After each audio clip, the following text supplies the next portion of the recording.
ఈరనాగమ పండుగలో ఇది నేను అప్లోడ్ చేసిన సెకండ్ వీడియో. ఇది జల్దికుండలో నీళ్ళు తీసుకొని వస్తారు. సో దానికంటే ముందు గంగ తెప్ప అంటే దీపం వెలిగించి గంగకి వదిలేస్తారనమాట, గంగాదేవికి. అండ్ అక్కడ పాతది ఏదైతే ఉందో ఆ జల్దికుండను వదిలేసి కొత్త జల్దికుండలో కొన్ని నీళ్ళు తీసుకొచ్చారు. ఎందుకంటే నీళ్ళు చాలా తక్కువ ఉన్నందుకు ఆ ప్లాస్టిక్ బిందెలో ఉన్న నీళ్ళు పోసి తర్వాత బొట్లు పెట్టి పూజ చేసి అన్నీ ఏవైతే పాత కుండలు ఉన్నాయో అవన్నీ దగ్గర అంటే ఆల్రెడీ వీళ్ళు పుదించిన కుండల దగ్గరికి తెచ్చి పెట్టి తర్వాత వాటిని ఇంటికి తీసుకెళ్తారనమాట. సో ఇదంతా చాలా పెద్ద ప్రాసెస్ ఇక్కడ, పూజ చేయడము అది ఇది అంతా.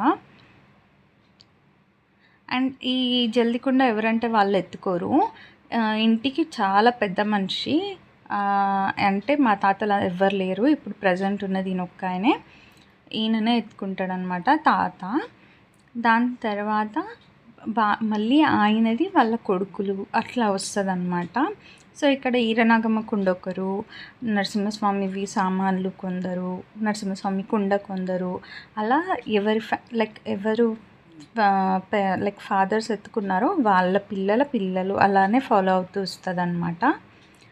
సో ఇక్కడైతే పూజ చేస్తున్నారు నీళ్ళు తెచ్చినాక. అండ్ దాంట్లో కొన్ని ఆపాకులు వేసి అన్నీ తెచ్చి ఇప్పుడు అన్ని కుండలతో పాటు పెట్టేస్తారనమాట.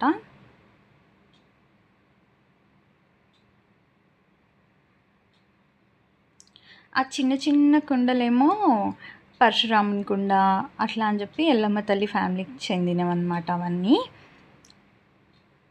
అండ్ ఇక్కడ జల్ది కుండ ఎత్తినాకనే వేరే కుండలు ఎత్తడము అవి ఇవి అన్నీ చేస్తారు. సో సందెట్ల సాడేమియా అన్నట్టు మా పుట్టోడు కూడా డప్పు కొట్టడం స్టార్ట్ చేసిండా. అండ్ ఇప్పుడు ఇంటికి వెళ్ళేటప్పుడు అసలు కథ అనమాట.